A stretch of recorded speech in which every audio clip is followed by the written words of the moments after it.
Is your Ecovacs Deebot T10 Turbo mopping your floors without using a single drop of water?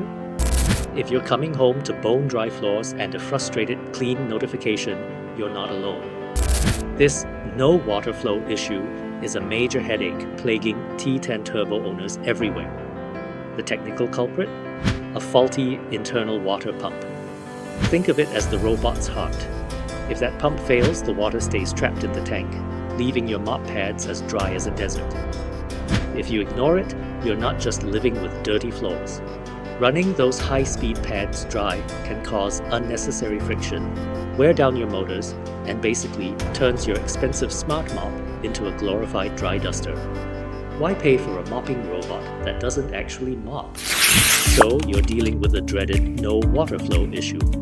Don't worry, you've come to the right place.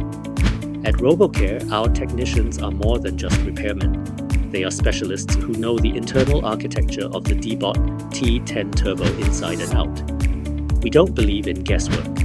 Our team uses specialized diagnostic tools to test the electrical signals and pressure flow within your robot's mopping system. Once we pinpoint that the internal water pump has failed, we carefully replace the faulty pump with genuine components. We don't just fix the symptom, we restore the reliability you expect from your Deebot. But why just take our word for it? Seeing is believing. Look at that flow.